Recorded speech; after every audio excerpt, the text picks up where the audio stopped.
ধ্বজভঙ্গ একবারে স্থায়ীভাবে সেরে যাবে।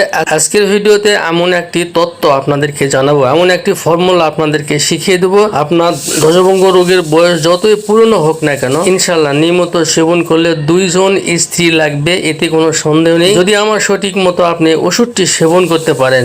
ধ্বজভঙ্গ, আমরা এই রোগের নাম শুনলে হয়তো অনেকেই ভয় পেয়ে যায়। ধ্বজভঙ্গ মানে লিঙ্গ একবারে শেষ হয়ে গেছে, এমনটা নয়। ধ্বজভঙ্গ মানে হচ্ছে, ধ্বজ মানে হাড়, ভঙ্গ মানে ভাঙ্গা। ধ্বজভঙ্গ মানে হাড় ভাঙ্গা। বাংলা ভাষাভাষী যারা কবিরাজি করছেন বা কবিরাজি শিখতে চান, তাদের জন্য আজকের এই ভিডিওটি অনেক কাজে আসবে। এই ধ্বজভঙ্গ রোগের চিকিৎসা মানে হাড় ভাঙ্গার চিকিৎসা, যৌন চিকিৎসা মানে হাড় ভাঙ্গার চিকিৎসা। এটা মাথায় রেখে চিকিৎসা পরিচালনা করবেন। ধ্বজভঙ্গ রোগ আপনার এমনি কখনোই হবে না, এর অবশ্যই কারণ আছে। এর কারণটা হলো কি, নিজের বদভ্যাস কুঅভ্যাস থেকে এটা হতে পারে। 2 নম্বর হলো, ধ্বজভঙ্গ রোগ যাদের হয়েছে তাদের সঙ্গে চলাফেরা, বিশেষ করে তাদের কাপড় চোপড় পরিধান করা, তাদের গ্লাসে পানি পান করা থেকে আপনার ধ্বজভঙ্গ রোগ হয়ে যেতে পারে। আর একটি কথা মনে রাখবেন, ধাতু রোগ থেকেই কিন্তু এই ধ্বজভঙ্গ রোগের উৎপত্তি, যেমন মেহ, প্রমেহ, গনোরিয়া, ঘন ঘন প্রস্রাব, পাতলা বীর্য, প্রস্রাবের আগে পরে ধাতু বেরিয়ে যাওয়া, এই সমস্যা থেকেই আপনার ধ্বজভঙ্গ রোগের উৎপত্তি হবে। যদি কেউ ধ্বজভঙ্গ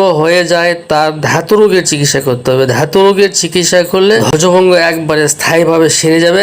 আজকের ভিডিওতে এমন একটি তত্ত্ব আপনাদেরকে জানাবো, এমন একটি ফর্মুলা আপনাদেরকে শিখিয়ে দেবো। আপনার ধ্বজভঙ্গ রোগের বয়স যতই পুরনো হোক না কেন, ইনশাল্লাহ নিয়মিত সেবন করলে 2 জন স্ত্রী লাগবে, এতে কোনো সন্দেহ নেই, যদি আমার সঠিক মতো আপনি ওষুধটি সেবন করতে পারেন।